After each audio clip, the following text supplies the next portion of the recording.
everybody. Hello, Phoenixes. I'm Debbie Levitt, author of Life After Tech, and welcome to episode 3 of our live stream, not to be confused with episode 3 of our podcast.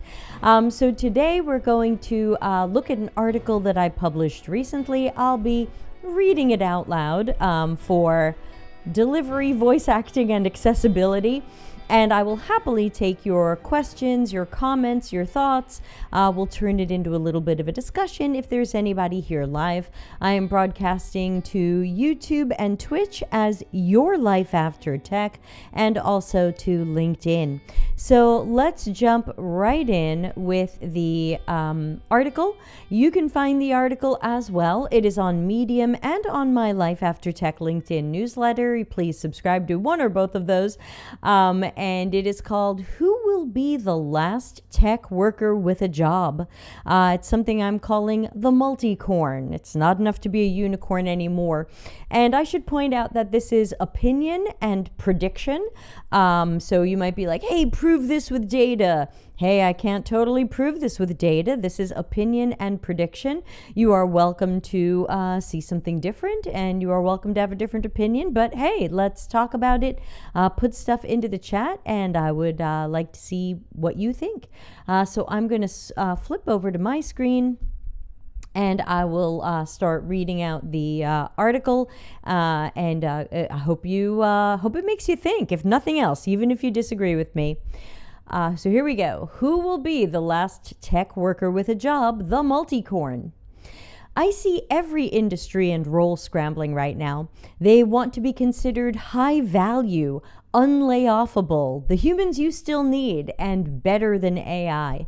It's getting so desperate that I'm increasingly seeing roles throwing each other under the bus. You don't need them, but you need us. Role A wants to prove their value and keep their jobs. Role A says we don't really need Role B.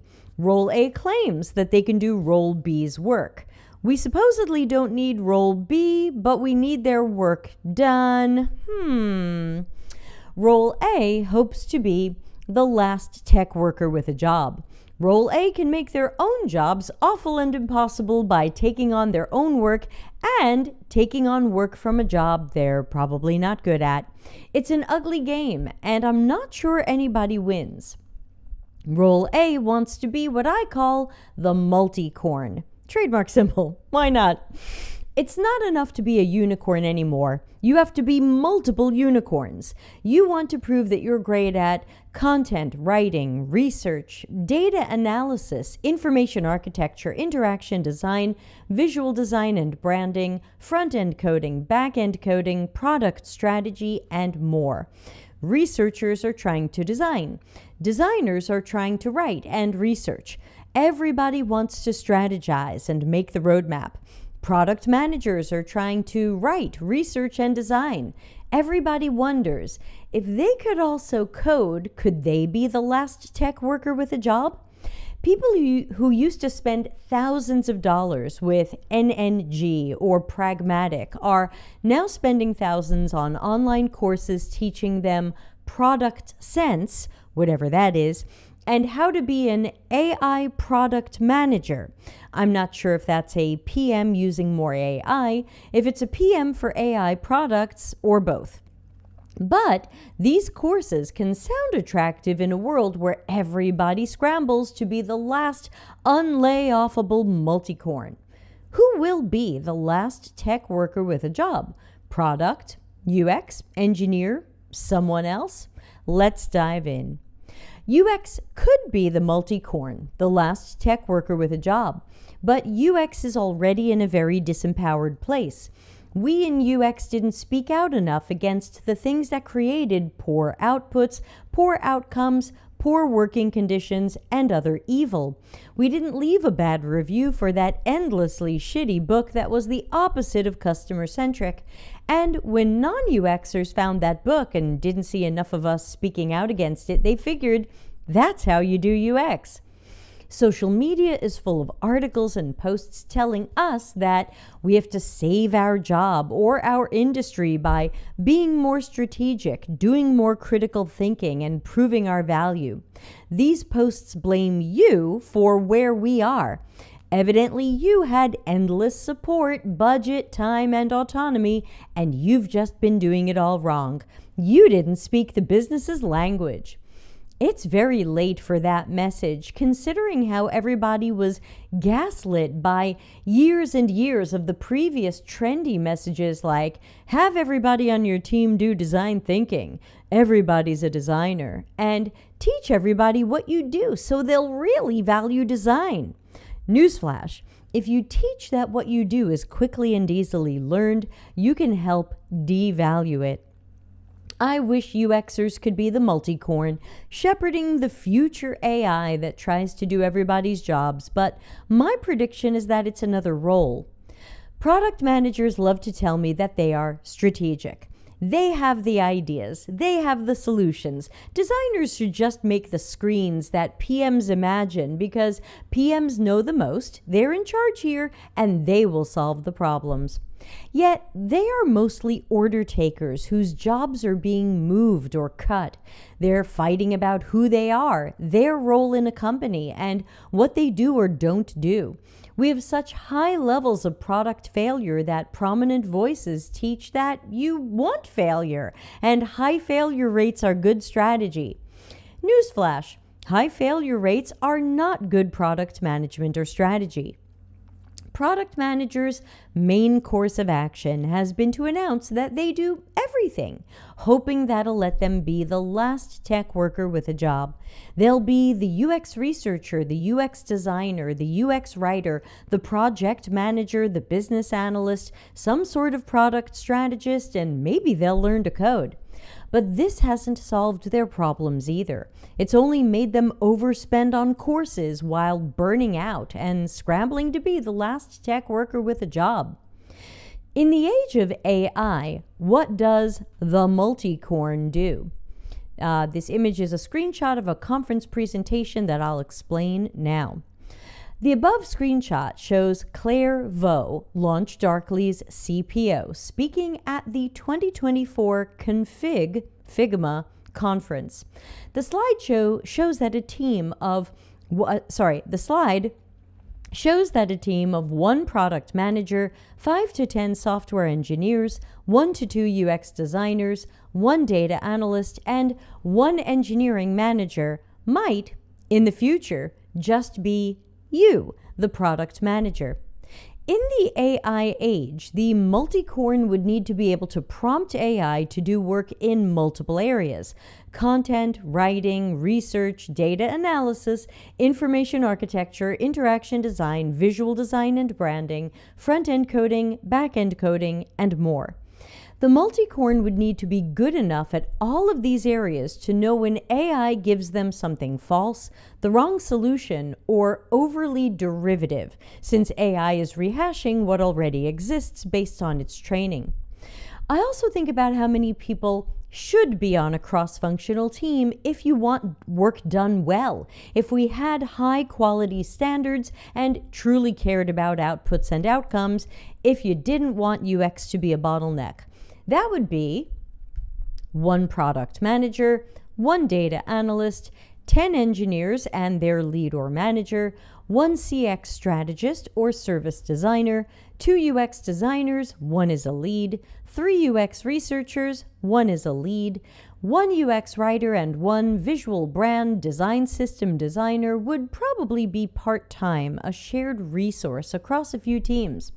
The last Multicorn with a tech job replaces 20 people, possibly more. AI isn't up to the job in 2024, but when will it be good enough? Could it be as soon as 2025 or 2026, as I ask in November 2024? Who will be the future Multicorn? Could it be the product manager? I don't think so. If the company were to keep 1 person to replace 14, 20 or more workers, I think they would keep a senior engineer. They can prompt the AI for the design and writing, handle the data, manage themselves, code and fix AI's code, test the code, and manage the product based on mandates from above. The PM who recently learned to code won't be as strong an option as an experienced engineer. A Multicorn team of one plus various AI tools could be the not-so-distant future, but I don't think that role will go to a strategist. I think critical thinking will sadly be optional. Companies will want the order taker who gets the most done in the least time. Tech companies care mostly about working software. It's amazing to think of how many people saw Agile Manifesto Principle number 1, our highest priority is to satisfy the customer through early and continuous delivery of valuable solutions, and only took continuous delivery of working software away from that. Zillions of people who claim to be agile seem to have little or performative care about customer satisfaction and valuable solutions. The best person to make sure we have working software is an engineer. Therefore, I think the future team of one is an experienced engineer. We've already been shown the future. Figma is fine-tuning everything for the product manager who wants to do a little design, but mostly prompt AI to do the design. And that could easily instead be an engineer running the AI. Ultimately, Figma doesn't care who buys the license, but designers haven't been Figma's target audience for some time. Miro is fine-tuning everything for someone who wants Miro's AI to pretend to be cross-functional teammates. Perhaps this person is a team of one, our Multicorn.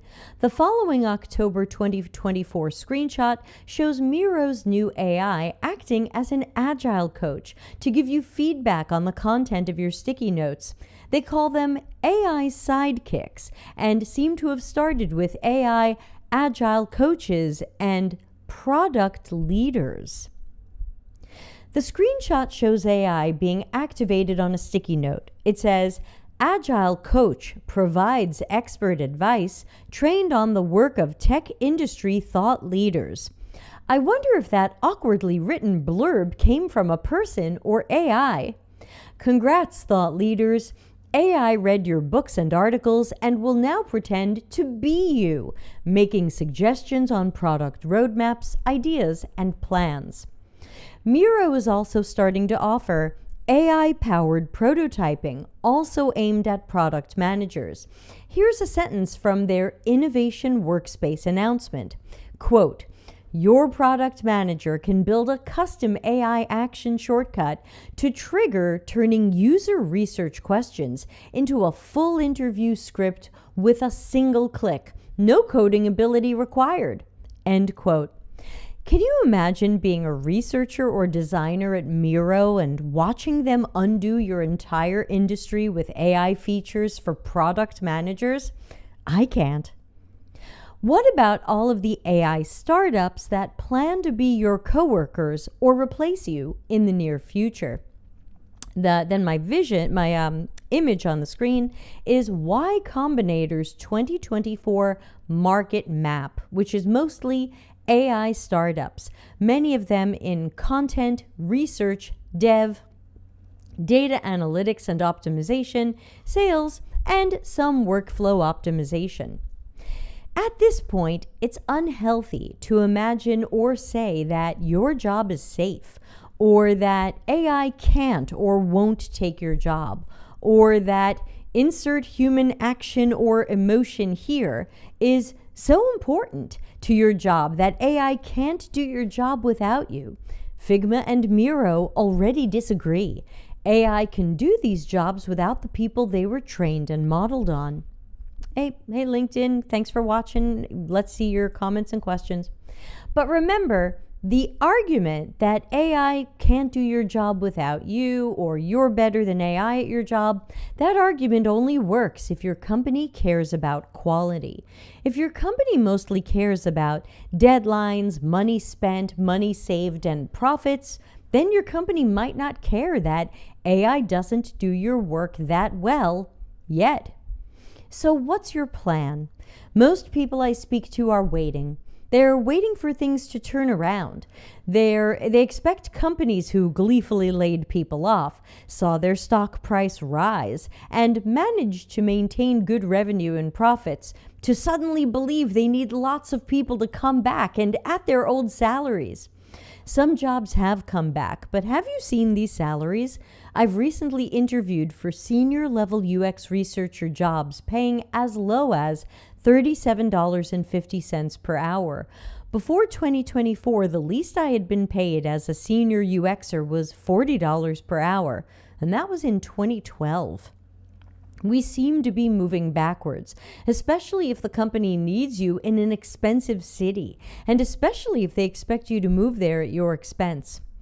Don't wait. Don't wait for your next layoff, the anniversary of your last layoff, or for you to feel more desperate or afraid. Start planning what's next, or what else you can do in addition to a tech career. That's the focus of my new book, Life After Tech. You don't have to leave tech, but you should have a plan, and you might want to take action on it. I'm trying to stay in tech, but I'm also actively working on non-tech work areas that are just starting to make me a little money. And that is the article. Thanks to the people who joined. Hey, good crowd on LinkedIn today. I can see how many of you are watching. Thank you. You've got 12, which is more than last week, so we're growing. And hopefully, I didn't check YouTube. Hopefully some people there as well. Head over there now.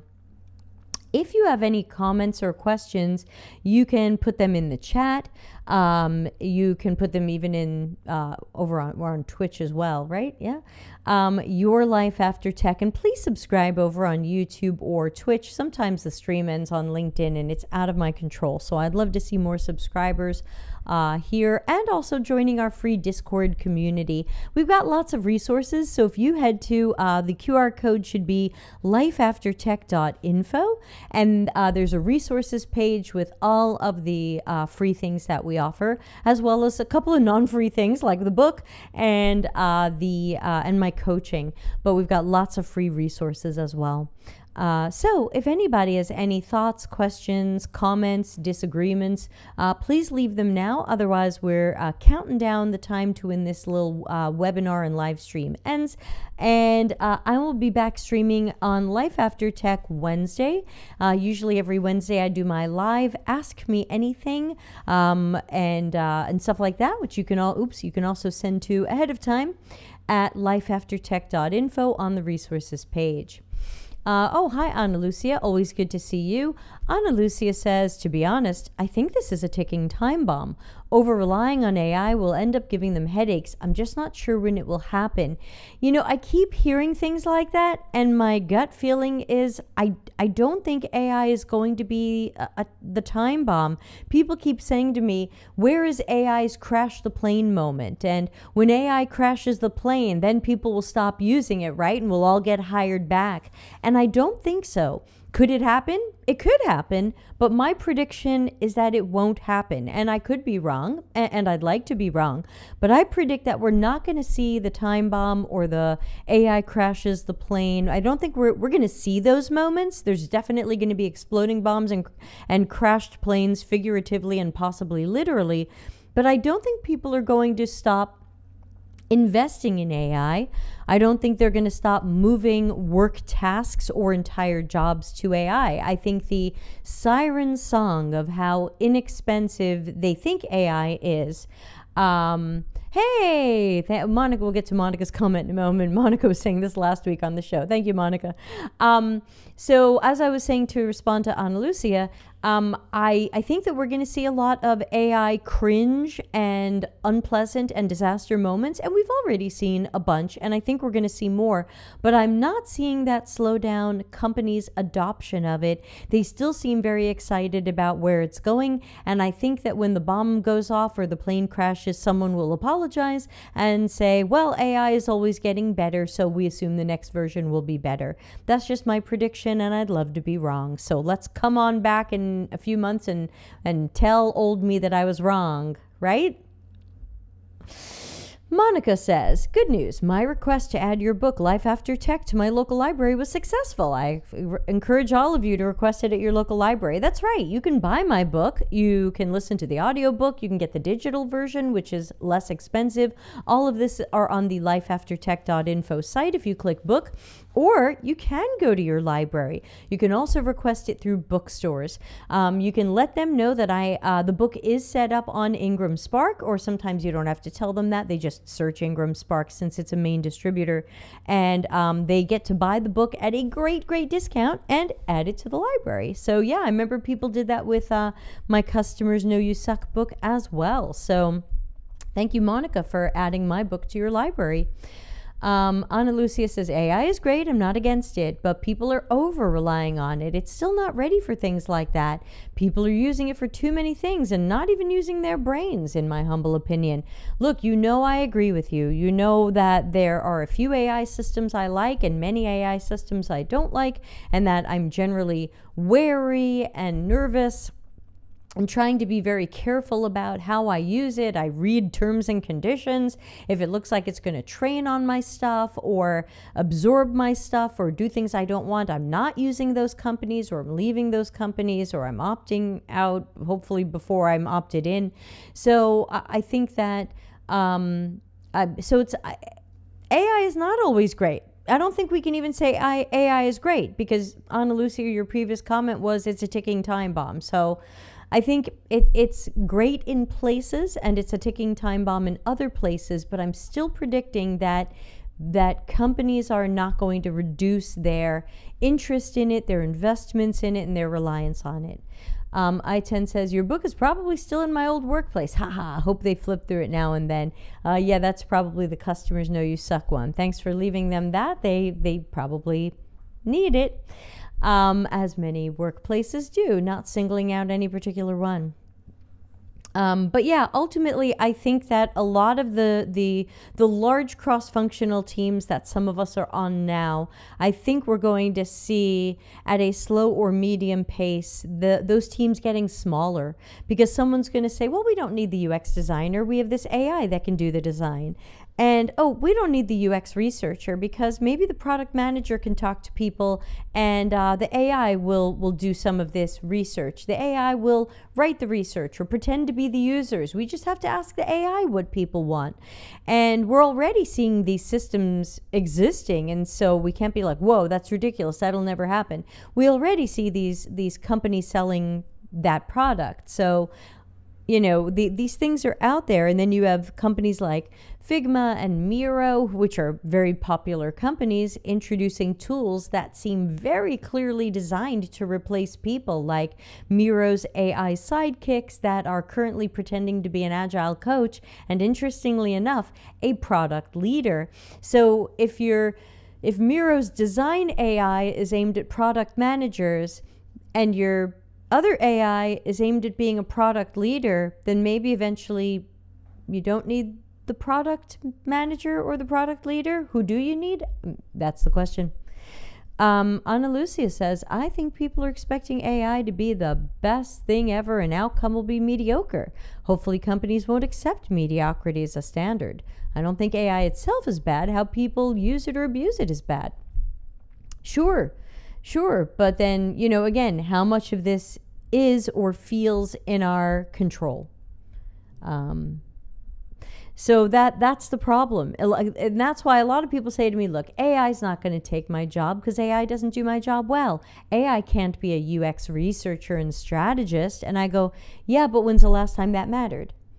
If you have a company that is really, really looking at your performance and really understands your job, let's say the job is UX researcher, the company really understands what you do. They really value it. They care about quality in your work. You're allowed to do really good work. Then okay, they know that that's not replaced by an AI as of when I'm recording this. That even in many cases, your tasks can't even be sped up because the AI for some of this stuff is still not good. Then but that's at this super optimal, dreamy company that we're imagining. And that's where this gets funky. We're imagining these companies and thinking, well, surely they understand that my job can't be replaced by AI. Earlier this year, I had some random on LinkedIn tell me that service designers could be completely replaced by AI, which to me is like, that's the last job that is going to be replaced by AI, or at least should be. So these are the things that I wonder about. Like, I remember last year in 2023, AI's ability to summarize a conversation between two people was pretty bad. Think about a user research interview or market research interview or just a conversation between two people. And AI just missed everything. A lot of stuff was hallucinated. And we all looked at this and said, whoa, no way is AI going to take our jobs, boop, bop, a beep. Well, here we are at the end of 2024, and I found an AI system, a couple of them, that really do an incredible job summarizing conversations between people, catching key moments, catching discussed action items, catching some subtlety. Now, are they perfect? No. Do they hallucinate? I've noticed a little bit. I've noticed one note in every summarized conversation I've received has been a hallucinated point. But that's much lower than it was last year. And these things are getting better at an exponential speed. So at what point will someone say, just feed all the user interviews into AI and whatever you get from that is good enough, just go fast? That could happen. I think that could happen next year. And then at what point does someone say, well, just have the AI do the interview? Or what point does someone say, just have AI pretend to be the customers? Or any of these things. And so is it a bit of a slippery slope argument? Yeah, absolutely. I understand that I'm giving you a slippery slope argument, but I'm still worried. What if there is a slope? And what if that slope is slippery? If we're not prepared for that, then we're going to be surprised and in a lot of trouble. Hey, Yesterday in Gaming, good to see you. Companies will always attempt to settle for the lowest common denominator. People will also accept less for the sake of convenience. Look at how streamlined the internet is now compared to the more words coming. Sorry, YouTube limits how long your comments can be, so you might have to chop them into pieces and break them up into pieces. But yes, I generally agree with at least what you've said so far, which is that I do think that right now companies want to spend as little money as possible. And we see that in terms of layoffs, because we know that in many cases they're laying off great people, sometimes great leaders, sometimes great visionaries, sometimes strategic people, fantastic workers, people who pushed out amazing products and services and features and innovations, and then they go, oh, well, we pushed that out, but get rid of all those people. They're numbers on a spreadsheet that I don't want to see. Like Miro just released a mountain of features, whole new design, AI stuff, all kinds of things, to try to be more unique in the marketplace, more competitive. And then they laid off 18% of the company. And from the things I read online, the anonymous things I read online, it was a lot of the people responsible for pushing out all the new features. Yesterday in Gaming says, look at how streamlined the internet is now compared to the early 2000s, where websites had horrible usability issues but had personality. When it comes to technology, people want to be okay with flat and boring experiences for a lot of things, which AI can do. Sure, if you are that middle of the bell curve person, if you're okay with good enough or mediocre or so-so or just check it off the list, then there's lots of things AI can do and can do okay.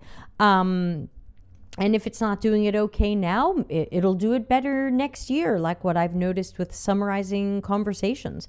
So these are the things that I worry about, because we used to say, oh, I can't use AI to summarize a user research conversation I had with someone. It's never going to catch some of those important moments.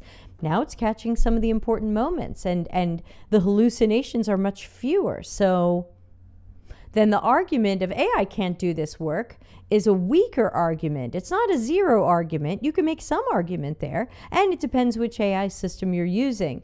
I think some of you saw my LinkedIn post the other day where I asked Miro's image AI to make a visualization for an exercise I was trying to create, and I had created it with the help of someone else, the fantastic Ilaria. But AI, imagine someone that everyone says looks like the Voynich manuscript or something out of Middle Earth.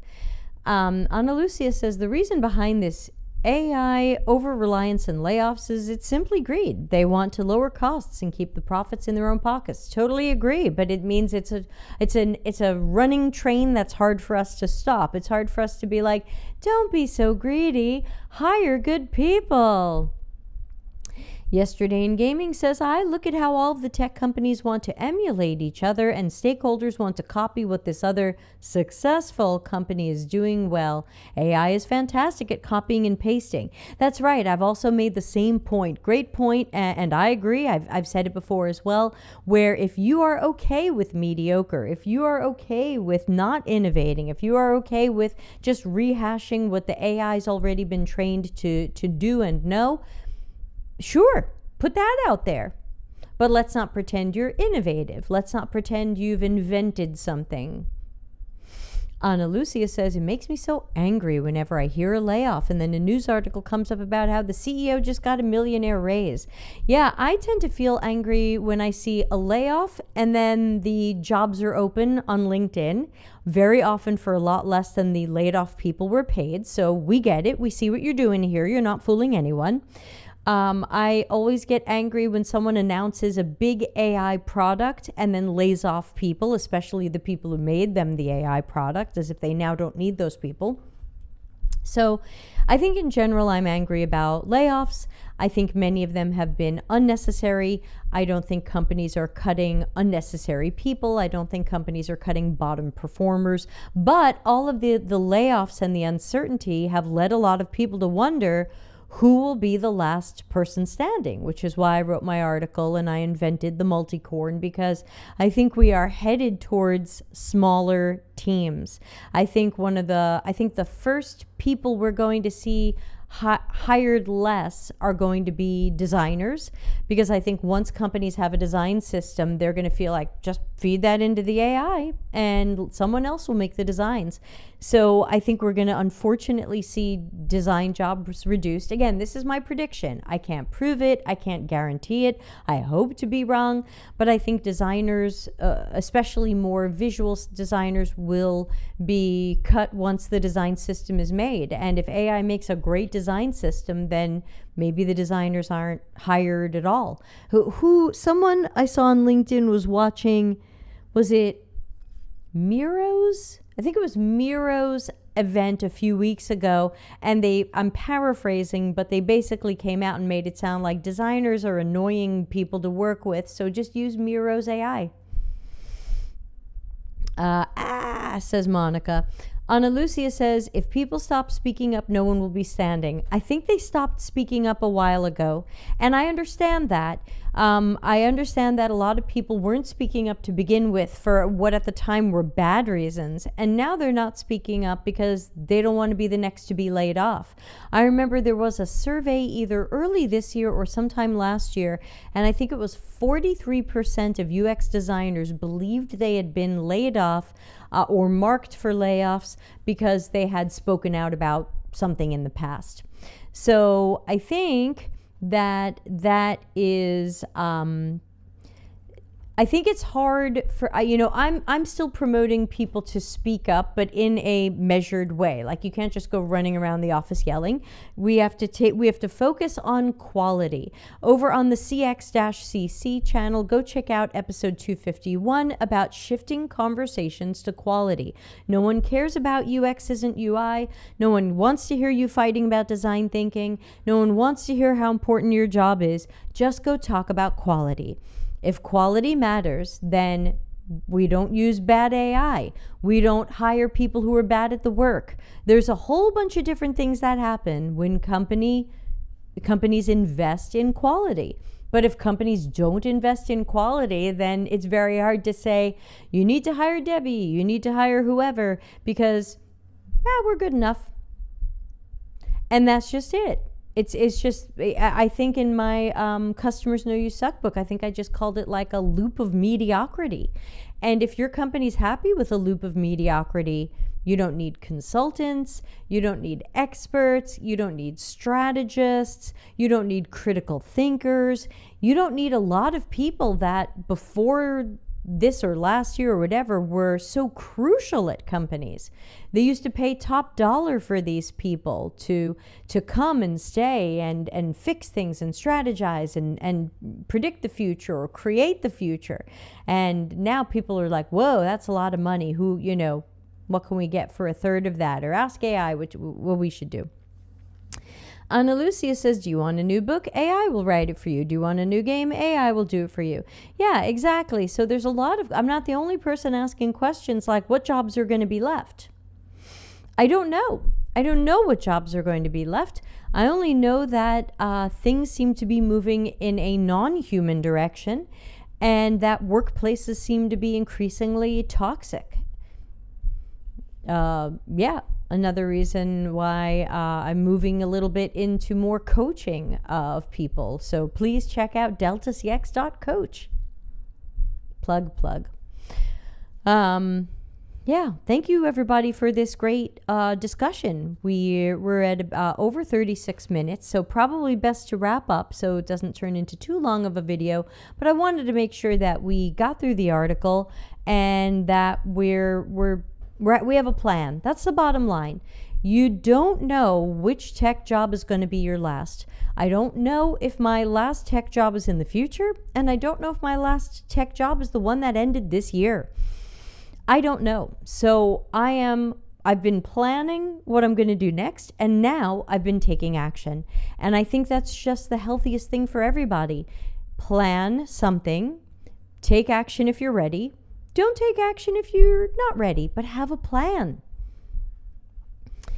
Any hope for job seekers in this market? Some, not a lot, some. Somebody is getting jobs, but I think the deceptive thing is sometimes the person who announces I got the job comes suspiciously a month or two after someone else announcing on LinkedIn that they were laid off from a job with the same title. And so I am not sure that companies are growing right now or adding people. I worry, and this isn't happening everywhere, but I worry that they are just removing higher paid people to bring in lower paid people. Like, for example, some of you who follow me on LinkedIn or follow the Life After Tech Medium publication or the Life After Tech LinkedIn newsletter know that I recently had to turn down a UX job that I really wanted. There was a lot I liked about it. I didn't love the pay, but I liked a lot about the job. It was a 2-month contract.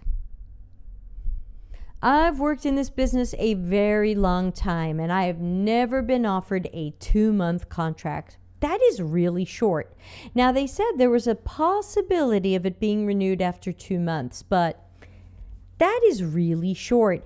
And when I think about who this company is and what this company does and the department that this was going to be part of, and this was going to be a high-level UX research job like lead UX researcher, senior UX researcher, I imagine they have more than 2 months of work. I mean, what can I get done in 2 months?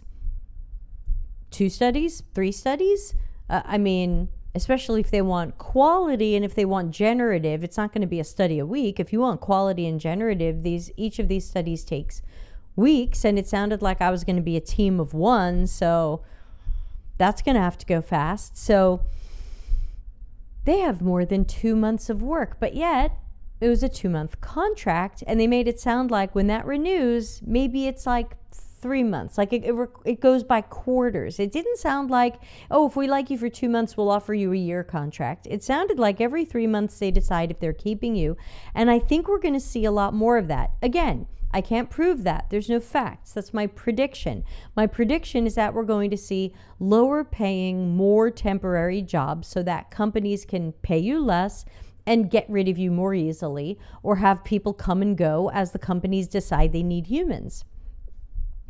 Yesterday in Gaming says 2 months is wild. Sounds like they already have a plan. They wanted someone else to advocate and they needed an expert on the team to convince others. Who knows? Odd.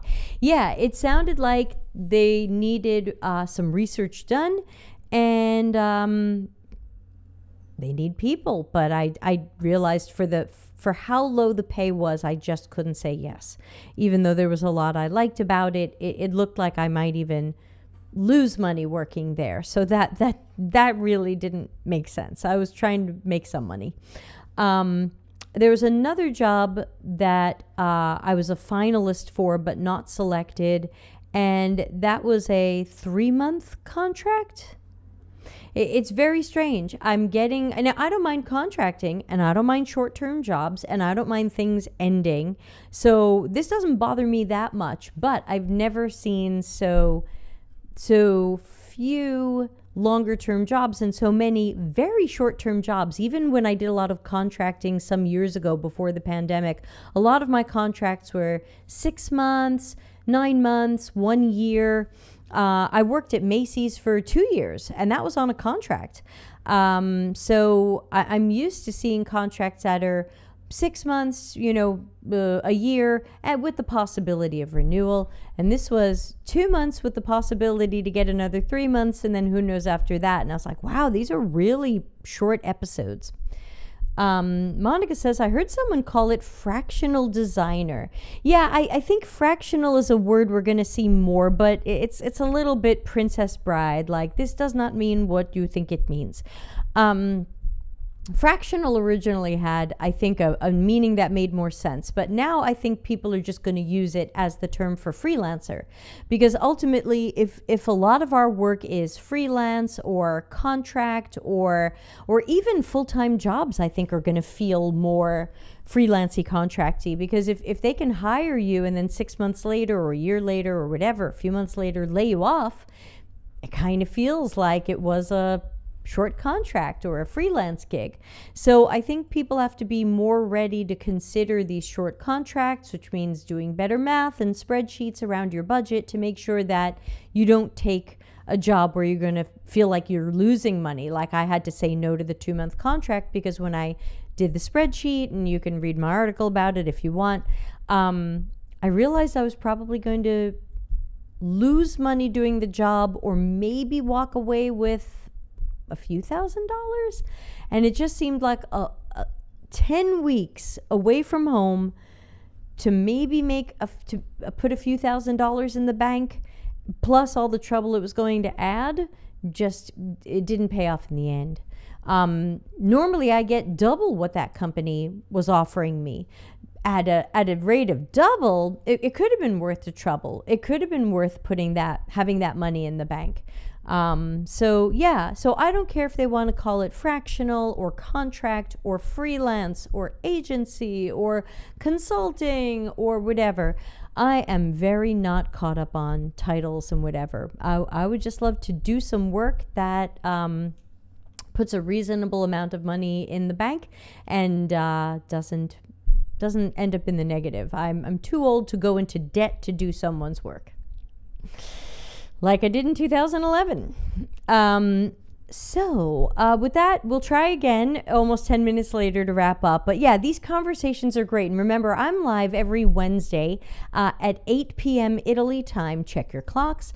Hit the QR code and go to our lifeaftertech.info. Hit the resources page.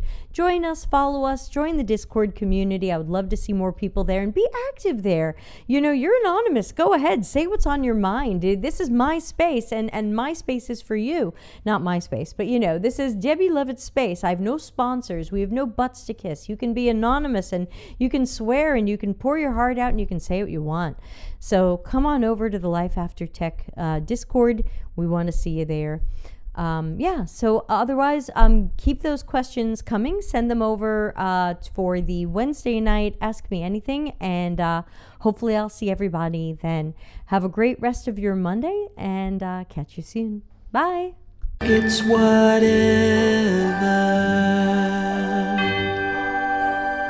and it's never